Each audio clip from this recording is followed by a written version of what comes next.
You are listening to the Two and Out CFL podcast, a proud member of the Canadian Football Podcast Network. Oh, Spalumbos. I'm like, that's a terrible choice. That's what you need now is more red meat, but...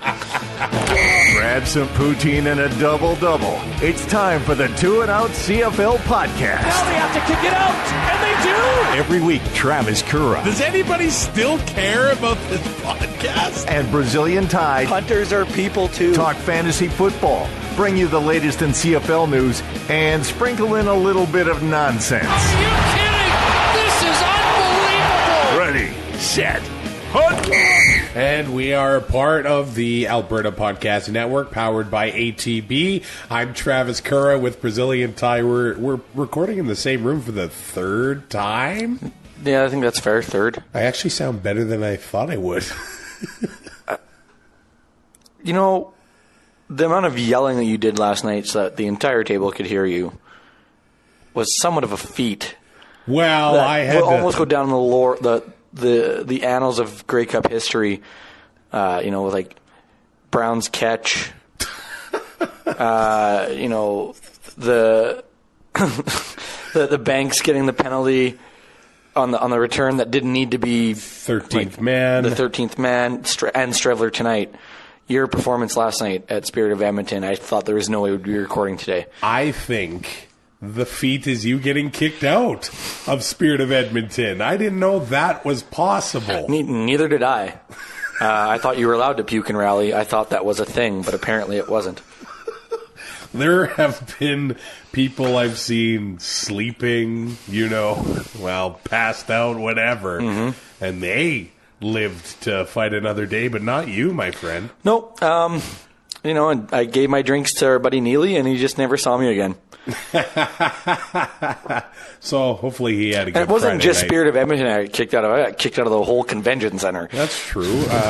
Overall, 107th Grey Cup in Calgary. How did you like the festival? I thought it was nice to have everything in one spot.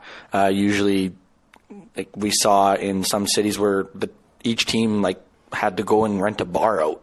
Yeah.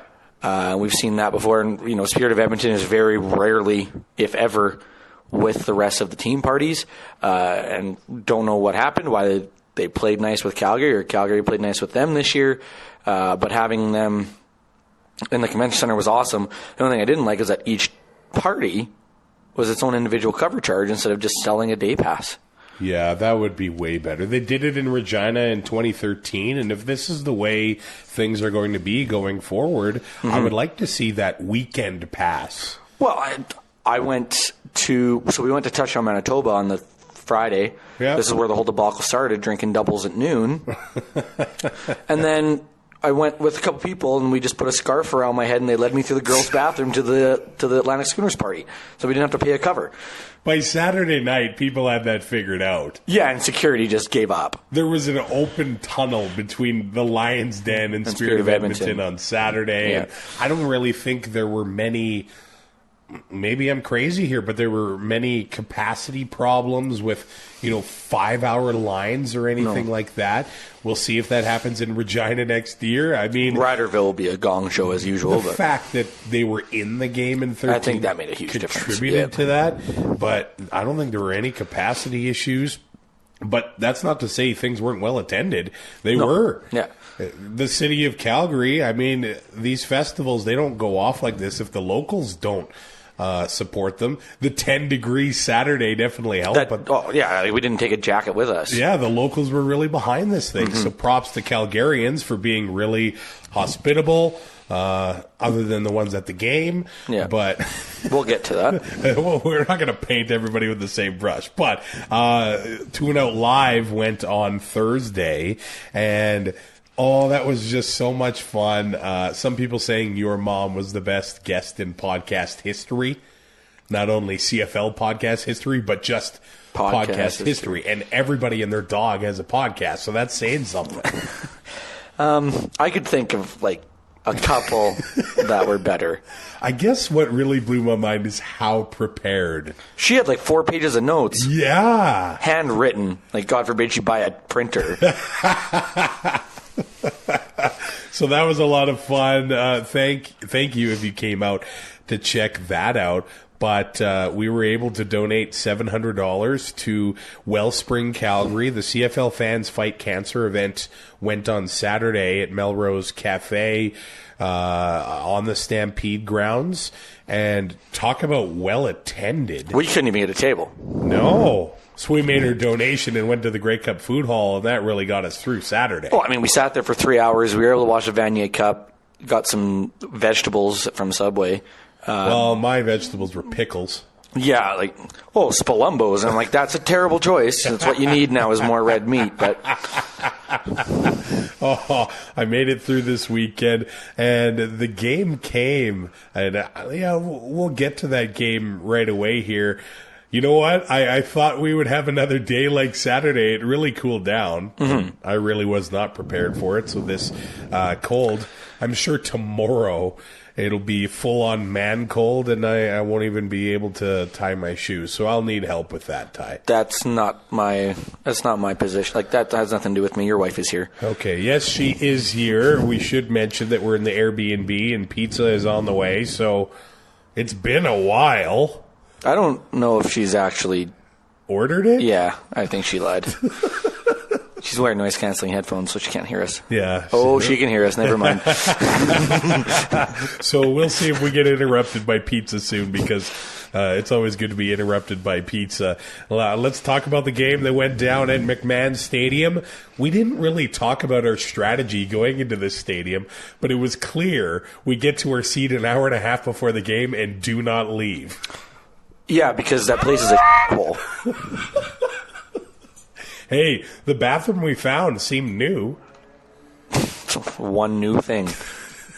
And even Randy Ambrose even said it, that hopefully this is the last one in McMahon, because it literally can't handle this. Like, I didn't drink, like, even water today, because I'm like, I'm not leaving to go to the bathroom. It's just going to take forever. The aisles are small. Yeah. There's just the one concourse, and it's narrow as all hell. It sucks. It's a dump, and everybody knows it. And, yeah, we got there, and my feet got sore. Or not sore, but numb, I guess, from just sitting for hours on end. Was that why I couldn't feel mine? It might have been. Although I was up and dancing more than you. Yes. But the 2 degrees I didn't have much to cheer about.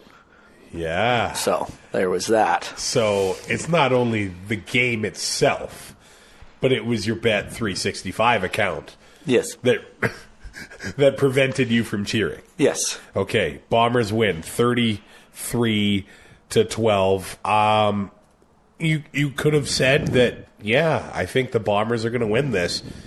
I don't think you could have said they were just going to dominate the Ticats in every phase of this game. Yeah, right off the hop, the defense was just out of their minds.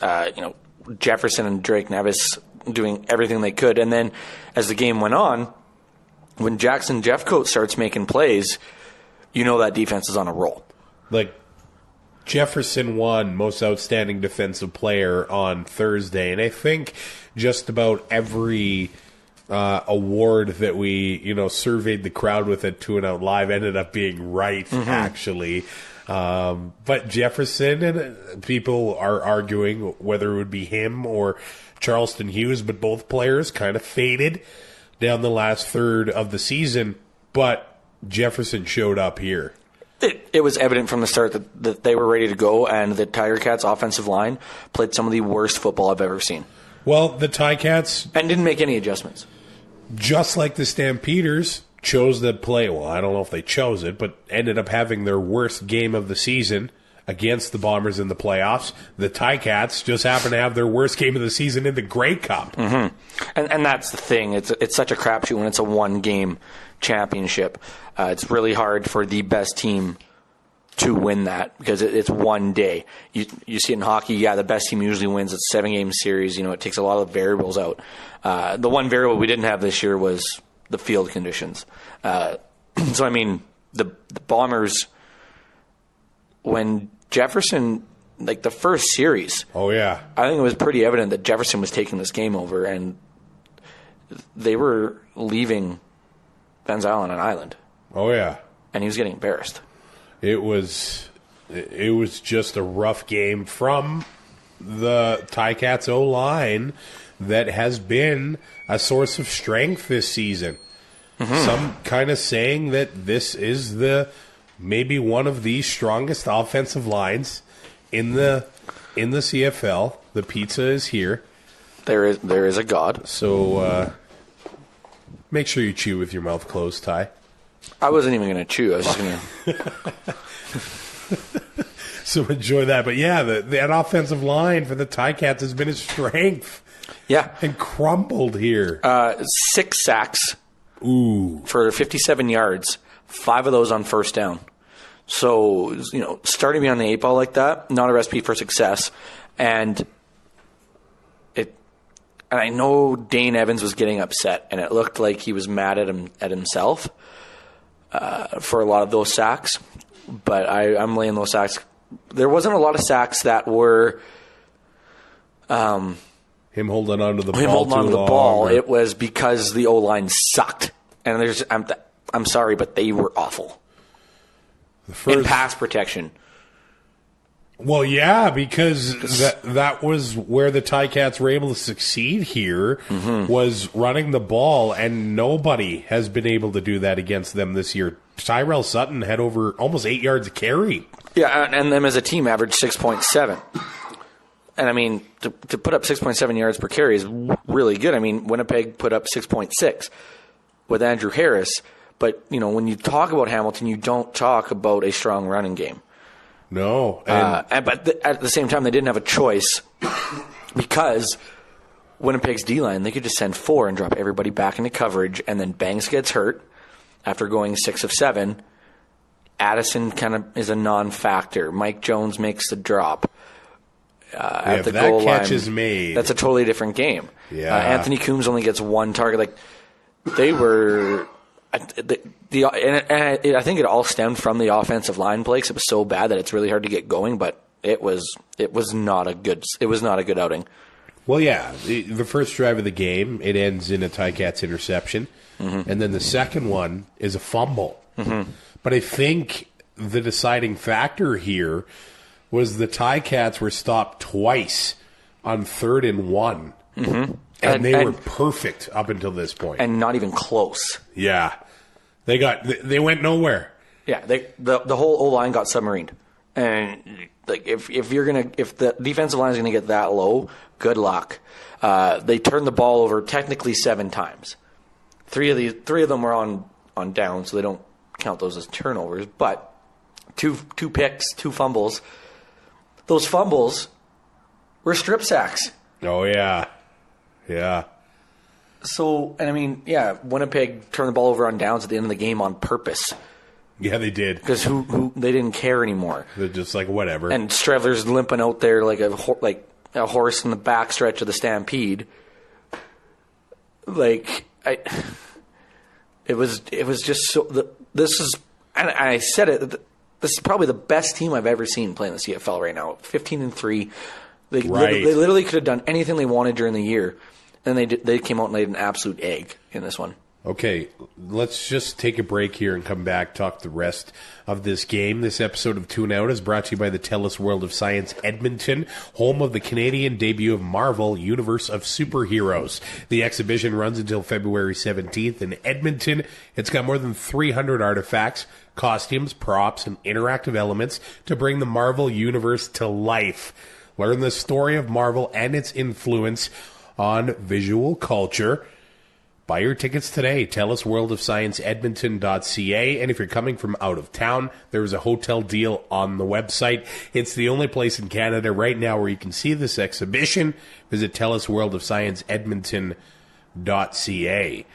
Now, we all had Zach Collaros winning the Grey Cup for the Winnipeg Blue Bombers after being traded twice, right? I think that's a fair statement, yeah. I think we all saw this coming. I know. Like, it's the journey that's always unpredictable. It's the climb. Yeah. I'm 100% sure he has another concussion. Oh. After his interview with Shinetti, that was awful. That was something else. Like, it was... Was he already drinking out of the cup? It made me uncomfortable. Yeah. That was really strange. Now, like I was saying, the journey is always unpredictable here. There were a number of people, you and I had it in June as well, the Bombers beating the Ticats in the Grey Cup. Yes, 100%. And I think mostly... And I chickened out. Because of the continuity in Winnipeg and the weak East Division in Hamilton, that they would be able to just run roughshod all over them and finish first place. 15-3, I don't think we saw that coming. Well, and especially after, middling seasons, even with the turnaround, I didn't see 15 wins. I was thinking they'll get 11 or 12, kind of run away with the division still. Yeah. And Montreal was a revelation. But I like the way that they won games this year and the way they put up points basically at will. I just didn't see how they were going to get stopped. Oh, yeah. Tommy Condell has turned himself into a hot head coaching prospect with the way the offense was in Hamilton, but the defense too. Mark Washington has now become a buzzy name heading into the offseason as well. And with BC, possibly Edmonton, Ottawa, apparently Toronto. It's keeping Chamberlain around. That's what it seems like right now, which doesn't make much sense. They might as well just burn that stadium to the ground right now. How many games did the Argos win in 2020? 2. Zach Collaros is their quarterback? Dakota Prukop. Dakota Prukop. I am fascinated to see what happens with Collaros. I think Matt Nichols is out, and it's the Collaros and Strevler show. Wow. And sorry, what was it? Strevlaros? I like that. And without a broken foot next year, because that guy's a warrior. There's no way around it. It was ridiculous. People, the Stamps fan... Okay, I know we're going to get into it. Let's just get into it now. I have never had such a terrible experience at a Grey Cup as I had at the game today. And we didn't have seats. Our seats didn't exist in Winnipeg in 2015. The people in our section were some of the most ignorant, dumbest, annoying people I've ever had the displeasure of meeting. It was awful. I hope they didn't see my 2-and-out button on my jersey. I hope they did, and I hope they listen because they know who they are. and they ruined War Games. That's true. We've been able to avoid all of the wrestling spoilers this weekend. Mainly because we've been drinking our faces off. And then the guy behind you at the stadium. You can't even plan that. No, but you shouldn't have to. Yeah. The Bomber fans, I give a pass to. We were in Regina in 2013. We were those people. Right. But... I found them mostly... Well, there was some getting arrested. Yes. That is fair. But for the most part, pretty behaved. But, I mean, they were finally out of the colony in public. Right. Right. They were away from home for the first time, and they saw electricity and got all excited. So, I get it.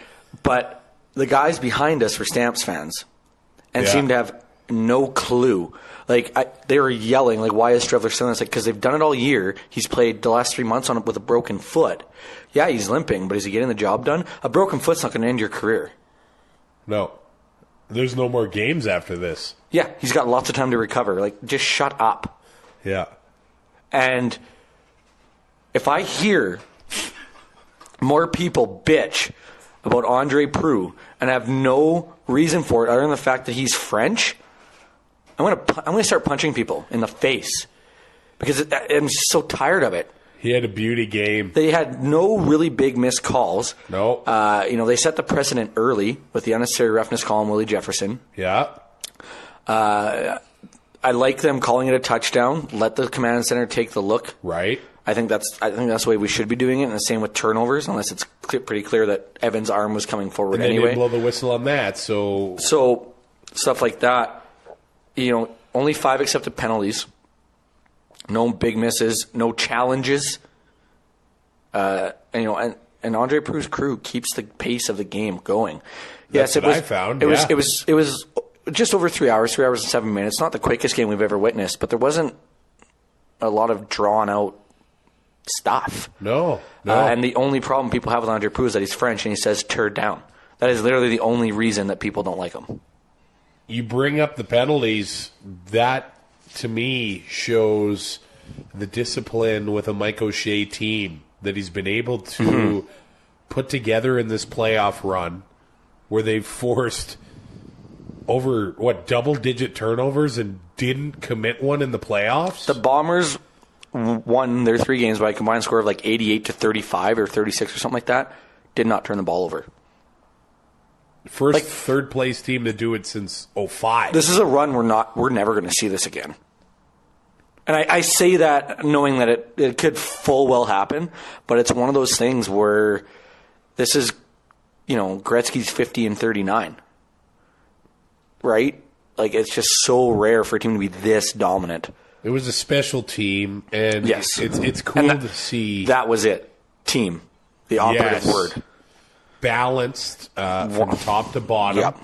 Yep. The coaching. I mean, Richie Hall he's been on the hot seat in Winnipeg over the last 5 years or so. Sometimes the season would end and it was just rough, breakdowns and coverage and things like that. But his defense during the playoffs here, they were awesome. They started playing sticks defense in the third quarter. Right. Where they're only sending 4 guys. The linebackers are on the first down markers. But their defensive line is so freaking good that they can do that. I don't think he hasn't had this defensive line before. Make a huge difference and covers up. Not necessarily covers up for a lot of stuff, but makes their job in the defensive backfield way easier. Yeah, and Adam Bighill can do everything. He hasn't had the flashy plays that he did a year ago, and he didn't need to. Yeah, right? That's true. They have Jefferson and Drake Nevis, and Nevis only plays half the defensive snaps. Really, he doesn't play second. He doesn't play passing downs. Just running downs, really. Right. So if it's second and short, he's in there. If it's first and 10, he's in there. But if it's second and 15, Nevis is on the sidelines. So they have that rotation going, and it keeps them fresh. And Willie Jefferson, I know he slowed down in the second half of the year, but I mean he just does whatever he wants. Yeah, it's impressive.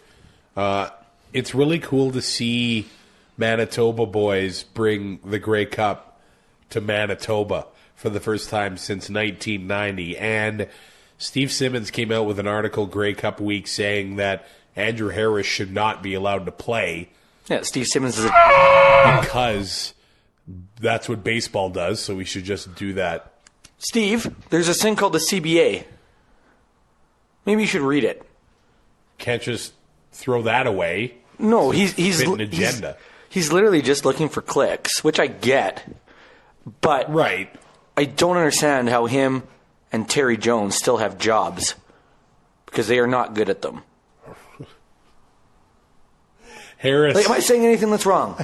Am I saying anything that we don't hear at Spirit of Edmonton every year? Andrew Harris had 18 carries for 134 yards and a rushing touchdown.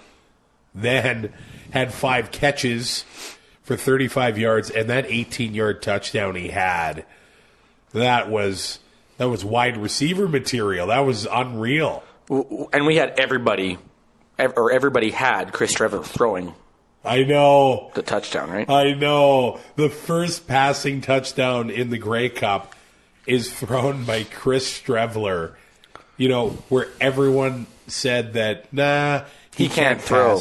He can't complete passes, and I know he only had 3 of them. Let's be honest. 3 completions, that was his longest one at 18 yards. Yeah. And it was probably 25, 26 yards in the air. Right. We didn't see him throw any further than that. Right. Hey, perfect passer rating. That's fair. Is Claros just a game manager? I think he's a completely different quarterback than he was before he got hurt.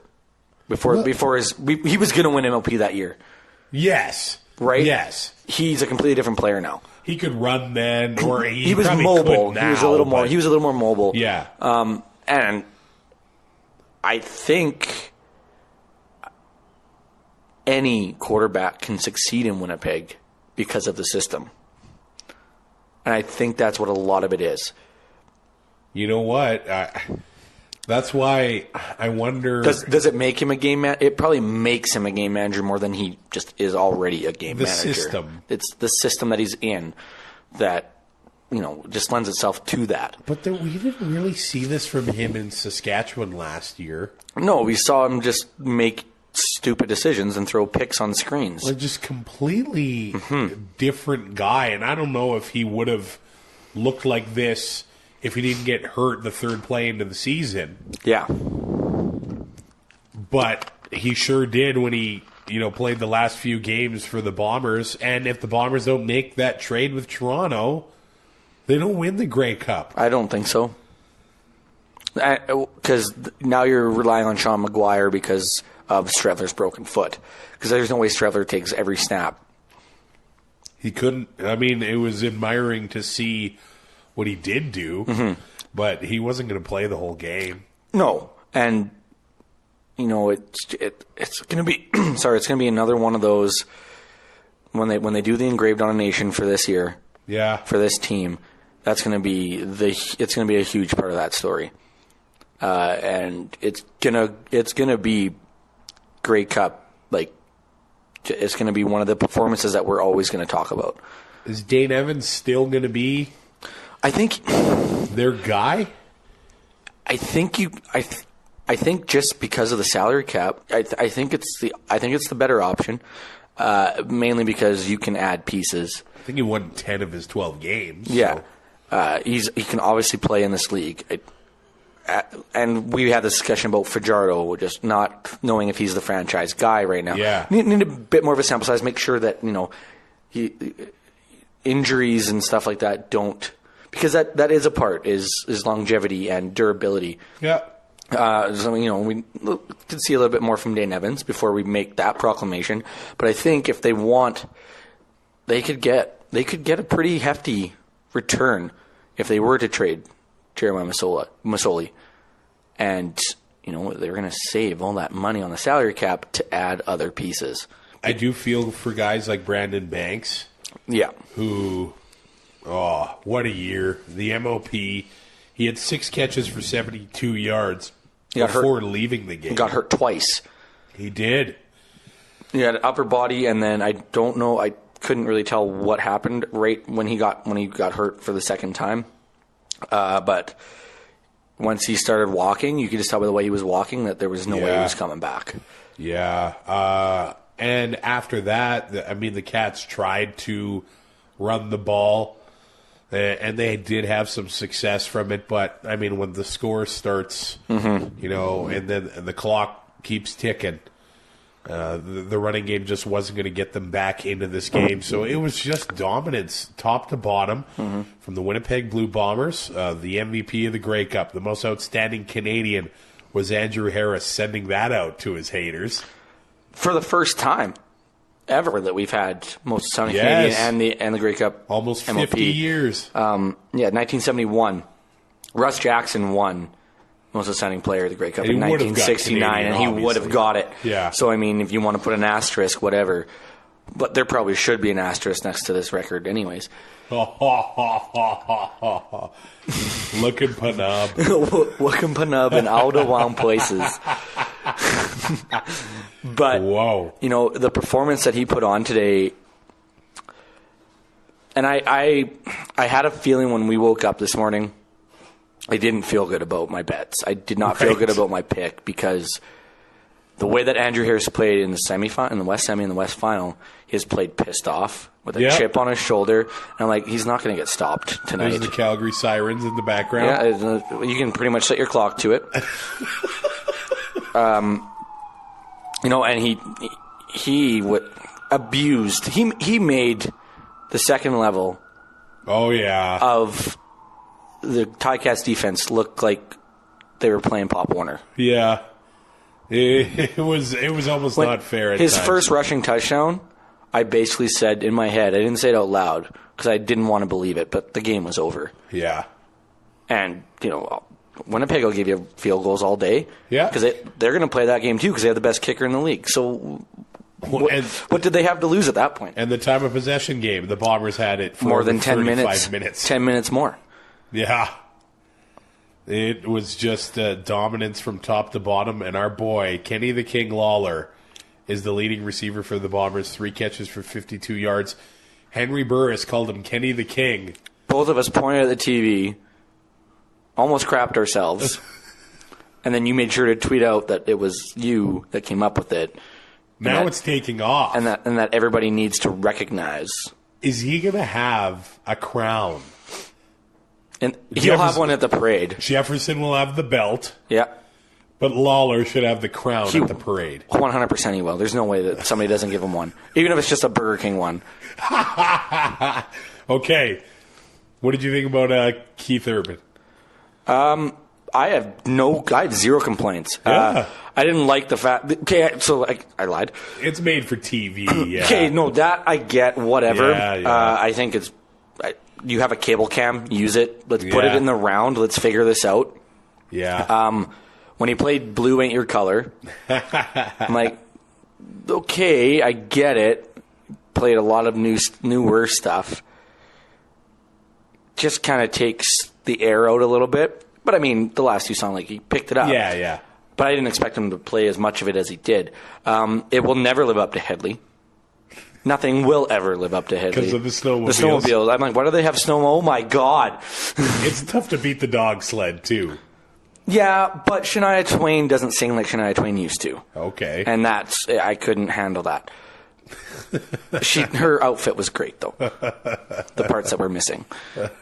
But this is probably this is definitely the second best one that I've seen. I've only been to 4, I know. Yeah. But if people are going to complain about it, it's just because they don't like country music. Yeah, that's true. And you're always going to get it should be Canadian. But there was a Canadian in Edmonton last year. And people complain. They announced it, and people were like, who? Yeah. I know who Alessia Cara is. I don't like Alessia Cara. Does it change my mind on whether or not I'm going to the game? No. So you know what? Shut up. If you don't like it, don't watch it. Yeah. Why do you have to, like, if you're not going to the game, like, oh my God, you have to find something to do for half an hour during half? Like, figure it out. It was a big get for the CFL bottom it's line.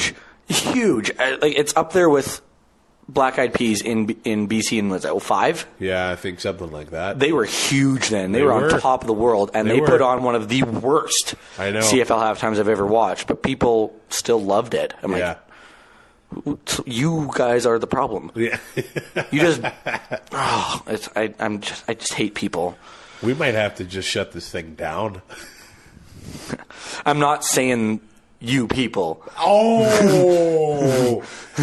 Okay, here come the complaints. Good thing it's a podcast. Good thing we're not on the CBC. Yeah, because we could get shut down like that. You know what? The State of the League we went to on Friday, I thought was Ambrosie's finest State of the League we've been to. So, I'm not going to name names because I don't remember it. But when he got asked one particular question, she started the question with a statement. And she said that he said that he doesn't want to spend resources on the fans that already have. And from that point on, Randy was taking from nobody. He was fired up. He was fired up. Somebody used the word afraid of the NFL. I'm sorry. I believe that they're not afraid of the NFL. There's no reason to be. Look at the playoff rating. Yes. But there's people that do like both leagues. I am one of them. Why would you want to split the market if you don't have to? If you can play games Thursday, Friday, Saturday, why wouldn't you do that? Do I like Super Saturdays? No. Would I prefer to have a game on a Sunday or, a Friday night doubleheader? Like, you could own the market on Friday nights. Oh, yeah. Yeah. But, there was some questions where he was just taking none of it. He did say when it always comes up moving up the season and all that. 2 weeks ago. It was a snowstorm. It was a snowstorm and it was terrible. It was snowed by Halloween in Alberta. you couldn't fly into Calgary, I don't think. So then what? It's just unpredictable. It's just where we live. You're telling me that the Canadian climate is like weird? Oh. Like let's be honest, it's pretty freaking weird that we live here. It is. We put up with this a lot of crap. Yeah, and all we do is bitch. We do nothing to change it. Like we don't move. Well, it's like the gas prices. Yeah, you're still going to buy it. Yeah, exactly. Right? Exactly. Yeah, you can. Let's have Grey Cup in July here when there's a snowstorm. Yeah. In Calgary. He seemed very firm of like, okay, we'll start the season May long and play in the snow then. Like, when's better? There isn't. It would be nice to have Grey Cup in more domed stadiums. And I only say that. But there's only one. There's only one now, one less to figure out the O. Yeah. But, and maybe go back to Rogers Center. I wouldn't want that, but I would understand if they did. But, the controlled environment thing for your championship game. But both teams are playing in the same conditions. And some of the most legendary Grey Cups we talk about. The Fog Bowl, the Ice Bowl. Mud Bowl. The Mud Bowl, 2 years ago in Toronto. Yeah, Or in Ottawa, sorry, with all the snow. Brown's Catch was in a whiteout. Like, it's part of the charm. It adds to the scene. And I've gone to Lake on May Long. Oh. It sucks. Right. You know why? Because the weather blows. Yeah. You could wake up, it could be plus 20, and the next day you could have an inch of snow on the ground. So, yeah. Why? What does it matter if we play in that crap at the start of the year or we play in it at the end of the year? And they can't move the school year. So if Vanier Cup was on a different weekend, I bet you would get way less attention. Vanier Cup being 3 weeks after Grey Cup, nobody's going to... There are going to be the people that are... Of course. Like, U-Sport, and U-Sport. CIS. There are people that love it. Yeah. Right? So, I mean, those markets are still going to watch and everything. But we were in the food hall, and it was a big deal. Helps that the Dinos were in it, and we're in Calgary. Of course. But it's like Sunday, if you're going out for lunch or, you're going somewhere, it's like, oh, Vanier Cup's on, so F&A. Yeah. Right? But... yeah, to have it 3 weeks later just doesn't make any sense. But this whole it's cold. Like no, I'm a young guy. Were people talking about this like during the 1968 Grey Cup? They probably were. Maybe. But nobody knew because they didn't have the internet. Yeah, maybe. They still don't have it in Winnipeg. They don't even have an airport yet. Maybe that's it. We're hearing more of it now because of social media. Yeah. That's all it is. Yeah. And, those people are wrong. Yeah. Okay. There you go. The 107th Grey Cup is in the books. You're full of hot takes after that empty Bet 365. Oh. Yeah, that's the only thing that went sideways this weekend. You were just looking Pa Nub. Wookin Pa Nub. Long places. I don't know. We are a part of the Alberta Podcast Network, powered by ATB. I just want to give a shout out to Kyle Marshall again. He helped record and put together that nice little mix of 2 and Out Live. He's the owner of Media Lab YYC. So check out MediaLabYYC.com. He hosts 2 podcasts called Creative Block and Putting It Together. See his work and others, a part of the Alberta Podcast Network at AlbertaPodcastNetwork.com. We're now into the off-season. What off-season? I just say that because we saw Dustin Nielsen and Lieutenant Eric last night, and that's a big thing on their show. He also had 2 naps yesterday, which I was very jealous of. I have a feeling that in another week we're going to be doing another show because of the coaching carousel. Drink. Andrea. Like a mother. Allegedly. All right. Rate, review, and subscribe. We will talk to you when some coaches start getting fired. Talk to you soon. Thanks for listening. Find more great shows like this at CF Pod Network on Twitter.